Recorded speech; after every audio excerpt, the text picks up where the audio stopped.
Hi there, my name is Mary Kilolea. Welcome to the To Be Bolder podcast, providing career insights for the next generation of women in business and tech. To Be Bolder was created out of my love for technology and marketing, my desire to bring together like-minded women, and my hope to be a great role model and source of inspiration for my two girls and other young women like you, encouraging you guys to show up and to be bolder and to know that anything you guys dream of, it's totally possible. On To Be Bolder, you're going to hear inspiring stories of how successful women, some I know, some I just want to bring to you guys, and they're going to talk about their careers in business and tech, and they're going to tell us their stories about their passion and their journey and their challenges, and we're going to learn some of their advice along the way too. So sit back, relax, and enjoy the conversation. Today on the show is a dear friend I've known for over 15 years. I have admired her ability to have a successful career while being a dedicated mom. She is hardworking, ambitious, intelligent, and caring. She's been a communications professional for 23 years in various industries, including high tech and healthcare. My guest today is Stephanie Wettstein, Director of Internal and Executive Communications for Cambia Health Solutions. Steph, it's great to have you on the show. Thanks for having me. I love that you're doing this. What a cool idea. Thank you. All right, so let's start off the conversation. Can you tell me about Cambia Health Solutions, what they do, and then also your role and responsibilities at the company? Sure, yeah. So Cambia Health Solutions is actually a parent company where we have 4 Blue Cross Blue Shield Regents plans, one in Oregon, one in Washington, one in Utah, and in Idaho. So we have 4 health plans. But then we have a lot of other companies, just health and wellness companies. To give you a kind of a flavor of the other types of companies we have is one of them is called HealthSpark. And what HealthSpark is sort of it's a place where people can go to see costs for different procedures, medical procedures, very transparently. So they could actually look up their doctor, find reviews on that doctor, and then also be able to compare prices for different treatments and different things that they need to have done. So it supports kind of the overall cause of the company, which is to be a catalyst for transformation, making the healthcare system more person-focused and economically sustainable. That's actually our mission statement that any employee could tell you. It's a very active vision and mission that we have in the company. What is your role and responsibilities there? So my role is that I am on our strategic communications team, which is basically our corporate communications team. And there's quite a few functions on that team, including PR and brand and stakeholder communications. And my piece of it is internal communications and executive communication. So there's some really good synergy actually between those two things. Executive communications means that I work with our executive leadership team on their internal and external communications. So that would be speeches and keynotes and panel discussions, but then also internally, any sort of emails or communications that they send out, I'm the one that would be writing them and working with them on those things. I work specifically quite a bit with our CEO because he is asked to speak quite a lot. We use him both internally, but then also a lot externally. He's a pretty big thought leader in the space. And so that's where really probably about 50% of my time goes. And then internally, I have a great team that I work with where we are responsible to put out all of the communications internally to all 5,000 of our employees that also cross 4 states. So we have 2 weekly publications that we send out to managers and then to all employees. We have management calls, we have webinars, anything that is sent out. We have our internet site that lives with our team. That must take some orchestration and, like you said, strategic vision to keep everyone aligned to the vision internally and as well as when you take your external communications.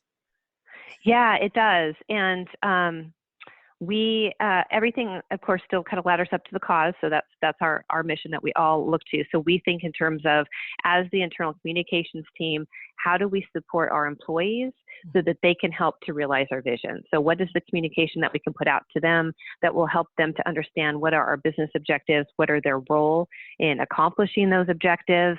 Our big focus is around consumers and making sure that we're communicating externally to them as well as well as just even their billing statements, that they're understandable and they're not hard to read. Mm-hmm. So how can we support employees that are helping to do that, or even our customer service people who are on the front lines with our customers? How do we give them the information they need to help make their jobs easier?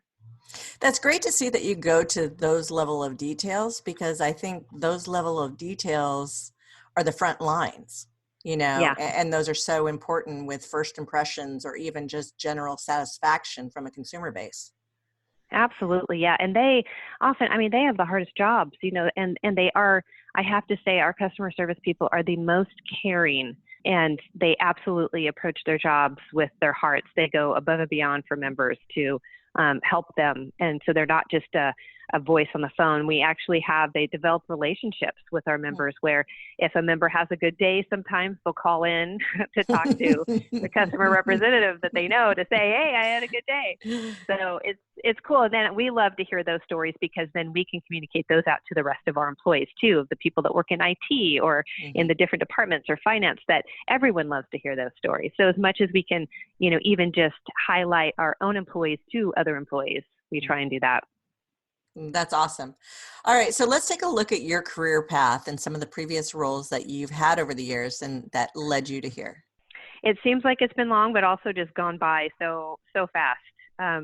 I was lucky enough where I started with a PR agency called Wagner Edstrom, who had the Microsoft account and still does, but for years and years. And so I started my career as a 24-year-old, never having done public relations before. I had a degree in sociology, and I wasn't sure what I was going to do with that.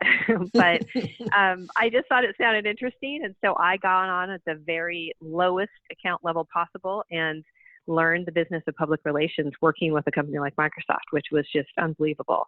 So I just got to learn, what is public relations and how do you work with reporters, and then kind of grew from there, because there's a lot of different areas within communications. There's PR, but then of course there's also, and with Microsoft, we did product reviews and helped the clients kind of put together review guides that reporters and reviewers could then use to review the product, so then they would report on it positively, like a consumer reports type thing, or worked with industry analysts to make sure that they were out there talking positively about Microsoft products. So it was a very it was such a way to learn just the art of communications, but in a very tactical and strategic way, where this is what you do to launch a product. This is what you do to create top stories for a company. So it was just a huge learning ground and place. And so I worked there for, I want to say 10 years, and just continued to kind of rise up through the account team, always working on Microsoft account, but on different parts of the Microsoft account. So I got to learn different products, different ways to launch, but then also working with clients and understanding the importance of building relationships with those clients. And so that really is kind of the foundation then that I've used through every role that I've had. And using those skills, I was lucky enough to then quit and work part-time. And I started my own consulting business so that I could have some more flexibility, so I could be home with my two girls and being able to be with them as much as I could. So I worked out of my home part-time and just took on work when I could take it on. But that way I also kind of kept my foot in the door. And so I did that for about 8 years. So I was able to learn as social media came up, and I was able to kind of keep up with the times, so that then when I re-entered my career, I was able to do that, which I also feel very lucky that I did. And I actually went back to Wagner Edstrom and worked there for a couple more years, and then realized I needed something else other than technology and high tech. And so I thought healthcare would be good, because that felt very personal to me. And so I was lucky enough to get the job I have now at Cambia, and I've been there for almost 6 years. What are some of the differences between high tech and healthcare when it comes to PR or communications? I think with healthcare, what I've enjoyed is that there's more of an opportunity for storytelling, and to be able to get some really amazing stories that you can get out there. For instance, one of my favorite things to do is to talk about our work around palliative care. which is helping people and their families when they are dealing either with a serious illness or end of life. Some people think it's like hospice and it's just end of life, but it isn't. It's actually if you get a diagnosis around a chronic condition, or you have a serious injury or something that's going to kind of really put you on a journey through the healthcare system that might not be very easy. This is an extra layer of care that doctors and people are trained in to really focus in on what does the patient and their family need in this. It doesn't matter what the institution needs. What does the person and what do they need? And some of the stories that come out of that, when you get to that level and you kind of take off all of the bureaucracy of it, and you really get down to facilitating a conversation between the provider who is trained in having these conversations and a family member, to simply sit down, look each other in the eye, and have that provider say, what is important to you? And the reaction that people and their families have it's so heartwarming and it's so amazing. It makes you realize, God, if nothing else, healthcare should be personal. Everything should be this way. All of our interactions with our healthcare should be this way. So being able to use that as an example in the work that we've done in that, and the awareness that we've raised in that area, it's been so wonderful to have the opportunity to tell stories around that. Healthcare is that kind of personal thing. It's also really, it's not very good right now. I mean, there's so much broken about the system. And so there's so much good that still needs to be done. Now, the thing that I'd say that I miss about high tech is that there's almost a formula in the way that you do communications for high tech, where it's, you're still wanting to storytell, and you're still wanting to, as much as you can, reach the heart even more than the mind when you have communication and you put messaging out there. But high tech is more about the cool whiz bang feature and the different parts of it, and you can talk about the benefits of it, but it's still really just about launching a product. And so there is that kind of formula that you take. And so in some ways, sometimes I miss that formula, and I wish that, like in my current job, I'm trying to kind of apply that a little bit more in the way that you create a top story campaign, or there's kind of a way that you do things that I'm seeing now, where I can kind of start blending what I learned from high tech into healthcare and being able to kind of combine those two. That's great. What does a typical day look like for you? Well, I can use the example of what I'm doing right now. So I would say with both executive and internal, and trying to kind of juggle both of those things, I actually I want to say it was maybe on Thursday, I was putting together 2 different presentations for our CEO and our COO for a sales conference that we were having. So it was an internal event, but it was very much a very orchestrated sort of formal event that we had. So I helped them with both of their presentations, and at the same time was writing a memo that we needed to prepare and send out to all employees about the coronavirus. And that has continued. That work has continued. I was still working on that memo last night and got that out. And now today I'm still working on employee communications around what we're doing for our employees, but also for our members to prepare for the virus. So that's a lot to take on, both the executive and internal. I mean, I would think there's benefits to having the same person doing both, but both seem like a full-time job. Yeah, they are. So thankfully I have an amazing team because there's no way I could do this on my own. So I have someone helping me with executive communications, and then I have a full team doing internal. And also there's been opportunities to be able to bring in other people to help with executive communications too, because there is so much, there's so much crossover and there's so much synergy there in terms of what our CEO is saying externally. We want him to be saying the same thing internally. And so having that kind of one person, and I can be that central point to be able to make sure that there's message consistency and that our employees are also hearing the same thing, and even being able to update our employees on, our CEO was out giving this keynote, and being able to share that for them, or through his monthly communication that I work with him on and the team on to be able to put out to talk about where he's been and what he's been saying. So there is a lot of synergy there. So it does make sense really for one person to be in this role. But then I also work with other people in our StratCom team that work with other executives that are out there speaking. And so there's this sort of center of excellence around executive communications, where then I can also make sure that they all know, all my counterparts that are helping their executives with their communications, they know what Mark is saying, what our CEO is saying.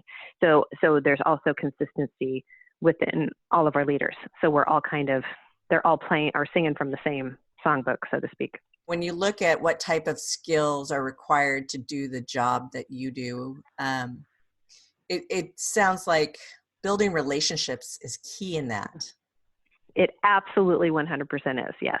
You totally hit the nail on the head. It's all about relationships. And that's where I was saying that early in my career is able to learn how to establish relationships with clients. Mm-hmm. Well, how you establish those relationships is you kind of get in their heads mm-hmm. and you try and figure out what is important to this person. What are their needs? What's keeping them up at night? How are they saying things? What do they want to say? It's really, and that's where actually my sociology degree really kind of makes sense. Mm-hmm. So, and I just naturally am really fascinated with people and what makes them tick. So learning to do that, and then that just becomes second nature. But that is absolutely it. It's building relationships, not only with the people you work with, but then also for internal communications, trying to understand what employees need. But yes, with that executive, it's really what's important to them. What do they want to say, and how can I help them say it in a way that is going to sound very authentic and genuine. And some of it isn't just getting in their heads, it's understanding their hearts and where are their passions and how do they want to say things and what's really going to be meaningful for them so that you can set them up to say it so that the audience can see kind of what their heart is about too. So how does someone who's trying to develop these skills go about it? Are there recommended classes or areas of expertise someone should pursue to hone in on these kind of skills, like for speech writing or consumer folk messaging or media presentations? I can only relate to, my own experience, but for me, it really helped starting in a PR agency. It's such a great training ground and you learn so fast, all different types of, media and how you use them and again the relationship building skills but it also is writing is so incredibly important, whether it's writing a blog or we used to write press releases, not as much anymore, but it's that capturing what those key messages are and how do you write it and how do you nuance it so it makes sense. And even now what we're doing is not getting it's even being that kind of that sort of average Joe, like you are the person that can help your client or your executive communicate in a way that, yes, they need to convey what's important to them, but also being able to see it from someone else's perspective and to say, okay, let's get all the acronyms out of this because that doesn't mean anything. That's not going to make any sense to, the average employee or the average person that would be reading this. And so how do you say it in a way that's going to make sense to you so that you can then help it make sense to others? So it's really writing, but then it's also kind of gut feel. It's like, what means something to you and trusting that what means something to you is what you probably need to help your client understand so that you can help him or her communicate it out in a way that makes sense. Let's shift a little bit. Now, you're on a couple different executive leadership teams. Tell us about each of those, what your involvement is and how you identified those. You get to a point too in your career where you want to be a little more in touch with the community. Some of it is networking. Some of it, again, is relationship building. I think the more that you can try and get outside of the four walls that you work in, because that can be so all-consuming, it just helps to make you see things from a broader perspective. And so I found two organizations that are just meaningful to me. One of them is March of Dimes. And so I was on the executive leadership team for the March for Babies that happens every year in March. And so that was an organization that Cambia is very involved in as well. But also I was just always so thankful that I had healthy babies. And so it's a way that you feel like you can give back, but you can also just become, then you build those relationships and you get to know people that are also in the organization, but on the executive leadership team with you too, that all come from all different types of, areas of the community and the business community. So you get to have exposure to that while doing something that's also meaningful to you. And then the other organization is the Leukemia and Lymphoma Society, and I've been on their executive leadership team for the Light the Night event, which is super meaningful to me. I lost my best friend to blood cancer. And so it's been I needed to give back in some way. So that organization I'm really approaching it more from a very personal perspective, but also has helped me, kind of broaden my perspective and meet people I wouldn't have met, and getting relationships that I wouldn't have met. That just helps to kind of, overall help me as a human being, but then also broadens my, helps me to be a better professional. Mm-hmm. And I congratulate you on your participation on those, because, everyone's got busy lives with work, family, and making the time to dedicate to participate in these leadership teams, or even volunteer in any capacity. It really does take effort. So kudos to you. When it comes to networking, what advice would you give to those listening? What's one, the value of it, and two, how has it helped you? Yeah, and this is the area where I think we could all do better. I definitely could do better. And I think it's an area that terrifies me as an introvert. So I'm in this sort of field where it's dominated by extroverts, and I can be extrovert when I need to be, but really I'm an introvert. And so I have to force myself to get out there. And certainly these two organizations and being on their boards has helped to do that. So it's just seeking out those sort of opportunities where you can meet, people. And I think, a little bit safer way is like on LinkedIn. That's a nice way to be able to network and to meet people. But again, it all comes down to relationships and getting to know people. So it's just finding those ways that feel safe to you. Like, and you have to put the kind of the boundaries around it too, because it's not like you can devote a ton of time to being able to network and get yourself out there, but finding those one or two, if it's organizations or if it's, meetings or, something that you can find in the community, in the business community, to be able to get you out there so that you can start meeting people. Because then once you start meeting people, it can snowball too. And so then you have to kind of really pick and choose where you want to focus in on. If you're applying for a job in communications, what kind of things should they highlight on their resume? Writing for sure. I think, if they are interested in it, certainly if they have any skills around social media, that's something that companies are really looking for people to know how to do, and do well. And most companies don't really know how to do that. And so definitely social media, definitely writing. I think why I emphasize writing too is that there's so much self-publishing that companies can do on their own, on their websites. And so there's always a need for people who can write up a blog, or be able to, capture or recap an event, or do something that can be used internally for employees on the website. But then also, it's a different industry now in terms of there's so many publications that are folding.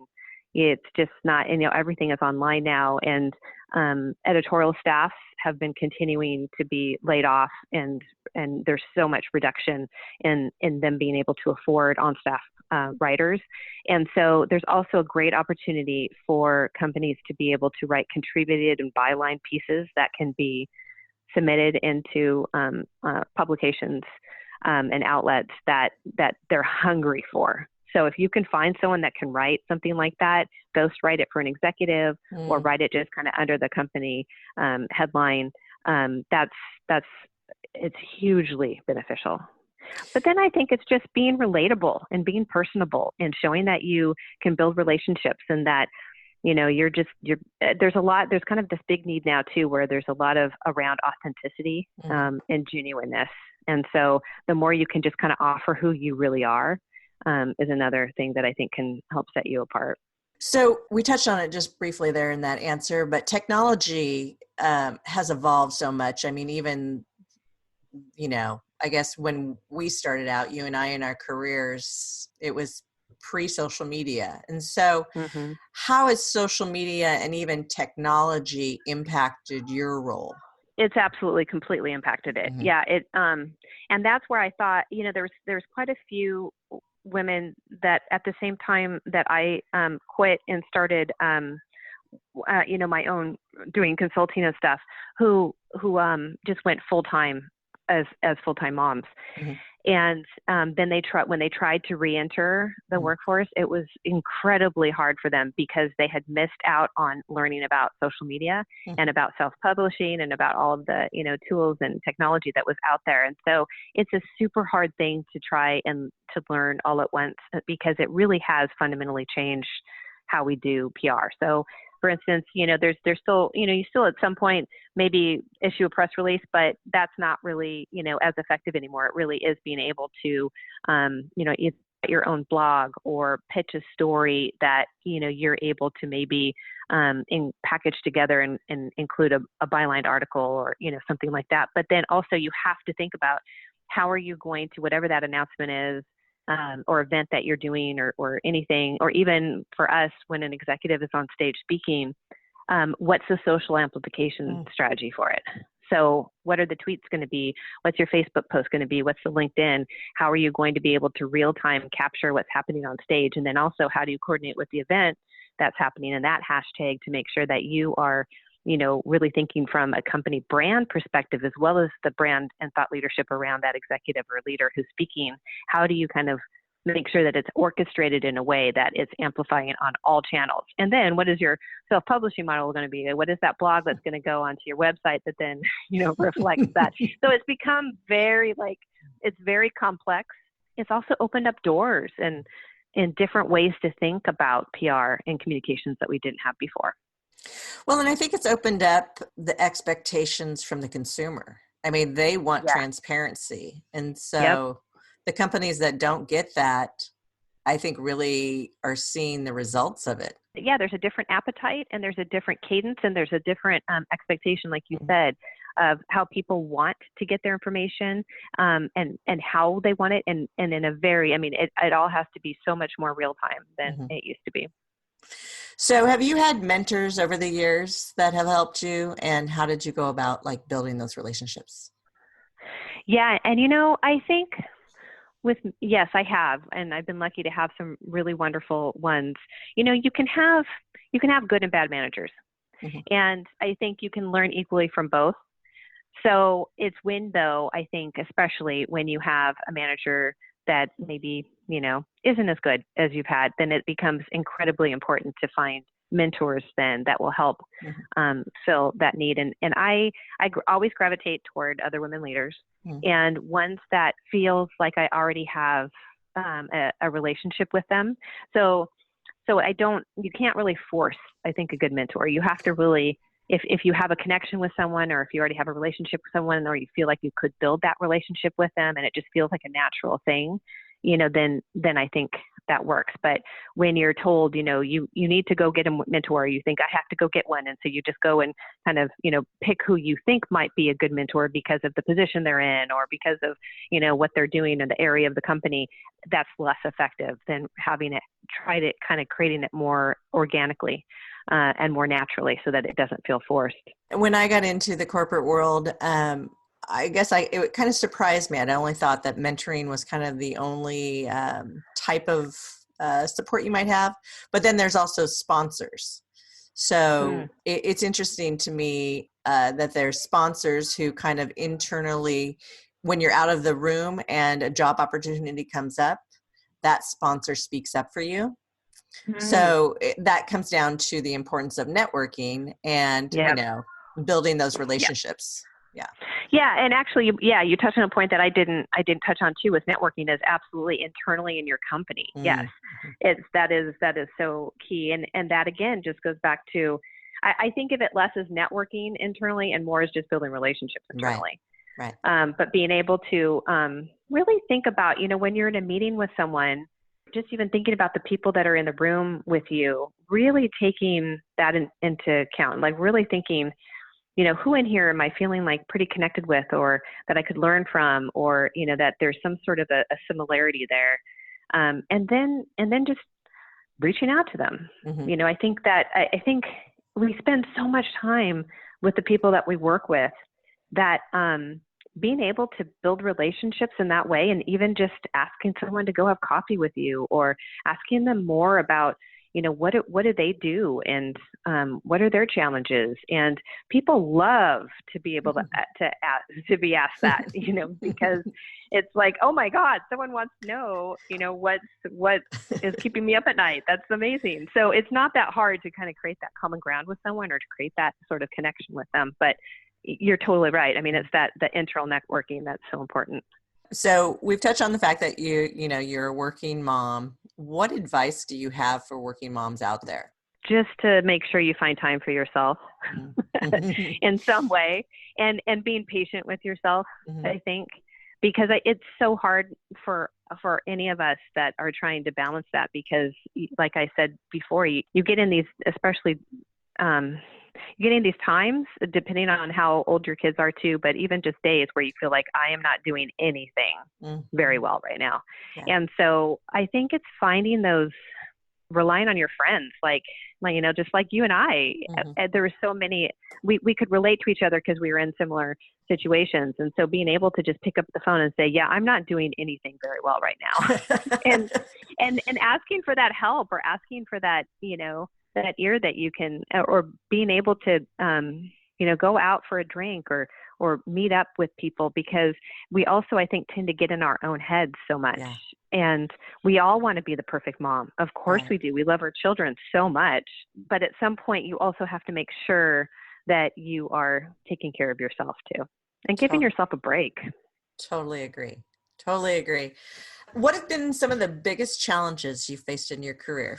I think it's probably figuring out how to navigate an environment. So, and they're different. So an agency, for instance, when you're working at an agency, it's figuring out who you need to know, who do you need to network with, and who do you need to get on your side, and how do you make sure that you can show up the way that you want to show up. And then it's the same then if you're working with a client and you're trying to figure out that environment. So for instance, Microsoft had its own sort of culture and environment, and how do you, as quickly as possible, learn about that culture and that environment, so that, again, you can show up in the way that you want to show up. And then working internally in an internal communications, or in-house communications, like I am now, they can be very complex sort of organizations. Or even if it's a startup, that's a whole different thing of trying to figure out, because there's fewer people, there's not as much money, there's, you really have to be thinking about the bottom line and the ROI. And so it's just kind of, I guess it's tapping into the culture as quickly as you can. And that's been something that I've had a lot of lessons learned, and successes. And so you learn as you go how you can figure that out as quickly as you can, and kind of get into that rhythm of whatever that culture is. So I think that's where I probably learned the most over my career, that maybe has been really hard sometimes. I haven't navigated the scene always in the right way, or understood, maybe who I was reporting to, thinking that they were one way, or they were just, they're just not going to like me regardless of what I do. Well, maybe, but maybe not. So being extremely self-aware, I think, yourself, is also important. And I've learned some really tough lessons around that. Yeah. And I think being a chameleon is something that they don't tell you in college that you need to be in order to succeed in business. But where I think women have an advantage overall, because I think we are innately gifted to read a room and adapt as necessary. So I think that's kind of one of those hidden strengths we don't maybe know we have. It's true. It's very powerful. Yeah, it is very powerful. So what drives you to be successful? That has changed in the different stages of my career. So at the beginning at the agency, I was very, very driven by climbing the ladder and getting to that next title, and that next, the more money, and, more people reporting to me. And so that was, I spent like probably in my 20s and 30s being very focused on that. But then as a contractor, as a consultant, then that completely changes. So then you don't have that. And so then in that stage, I was more motivated with simply just getting hours and getting work so that I could continue doing what I was doing. And I was motivated by just my own goals of being able to be able to kind of break out on my own and find those clients on my own and service them, just by myself. And, they're much smaller clients so I was more motivated, by that and being able to kind of keep my business afloat so that I could continue the flexibility that I had and being able to be home with the kids. And now there's, I guess there's advantages with being the ages that we are, that I am not at all about climbing the ladder. I'm more about having balance, but also learning and being a better person overall, but also helping others. So I'm getting so much more satisfaction now out of maybe even taking the back seat and being able to help the other people, the other amazing leaders on my team have experiences and have the opportunities they need to grow in their careers. And I'm not just saying that as, I'm such a great person now because I'm like, trying to, it really is like, it's almost like, when you become a parent and you are more excited about watching your kids open presents than opening presents yourself. It's that kind of thing where you can feel like, oh my gosh, I feel so good because I think I actually empowered someone today. And I feel like they are doing so much more than they realized that they could do. And maybe I had a part in that. That's a wonderful place to be in life where you're mature enough to really get joy and fulfillment out of the success of others. Yeah. And it's not to say that I still like to have those, experiences and opportunities too, but I just feel like I don't have as much importance on that. Yeah, totally makes sense. Yeah. Okay. So if you could tell your 20-year-old self one thing, what would it be? Just to relax, not be so, I don't want to say not to be so driven because I was really driven. But I think just being more balanced and just being able to, I would tell myself just to stop moving so fast and just create moments where I could see more of the world around me, appreciate more of what was going on around me and being able to take it in more rather than I just feel like I was so narrowly focused on myself and on getting to that next title and the next, and then when, having kids too, I was so focused on making sure they had naps at the right time and that they were, we had a schedule and we had to stick to the schedule. And it just feels like I wasted so much time being so overly focused on that when I should have just gone with the flow a little bit more, not been so squarely kind of centered on being really ultra organized. Mm-hmm. What's next for Stephanie? Where do you see yourself in 5 or 10 years? What's kind of cool is I have no idea because, we're kind of at this, we're going to be empty nesters in 2.5 years. And it feels like I'm right on this sort of edge of a new chapter. And I really don't know what that's going to be. I mean, at this point, I still am, I'm happy with the opportunities that I have at Cambia and I'm looking for, to see where that might take me. But otherwise, I don't know.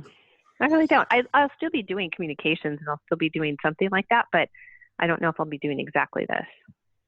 Well, it'll be exciting to watch. Yeah, it will be. Do you have any good books or podcasts that you listen to and that you might recommend? I feel like, and this is something where I've tried to be a little bit more relaxed, that when I read or the things that I listen to are simply just for me. They're just to help my brain have a break, because with my job being the way it is, that, I'm working this weekend and it's kind of a 24/7 thing almost, where it's hard to turn my brain off with work. And when I sleep, sometimes I dream about working on a speech or something. So I really try and just read for pleasure, and I'll listen to audiobooks as well, just for pleasure. So I'm in a book club, and so I'm focused on whatever books we come up with. So I rarely listen to podcasts or read books about communications or about business. What's your favorite book for joy that you're reading right now? Oh gosh. Okay. Well, the one I'm reading right now that I'm really loving is called Gentleman in Moscow. And it's about a count that is under house arrest in a fancy hotel in Russia, because it's right after the Tsar and, the whole kind of that revolution that happened where they kind of took away all of the royals. And so they were either killed, like the Tsar and his family, or they were like pushed out of the country. And so this count happened to be put on house arrest, but he basically lives in a hotel without going outside for like 26 years. And so you're in his mind and you're able to see like, what is that like? And then what are the relationships that he builds, within that small little world that he is in within that hotel. And it's been a fascinating read. It's been really good. Gosh, that's awesome.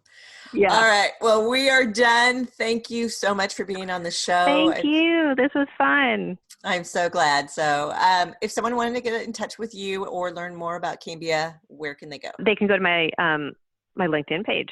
And I think I have my my email should be there too, but definitely feel free to, my email is just wettsteinstephanie@gmail.com. Perfect. And then Cambia Health Solutions, if they wanted to learn more, where would they go what's the website? It's just cambiahealth.com. Thank you, Steph. Yeah, thank you, Mary. This was fun. Thanks for listening to the episode today. It was really fun chatting with my guest. If you liked our show, please like it and share it with your friends. If you want to learn what we're up to, please go check out our website at 2bboulder.com. That's the number 2, little b, boulder.com.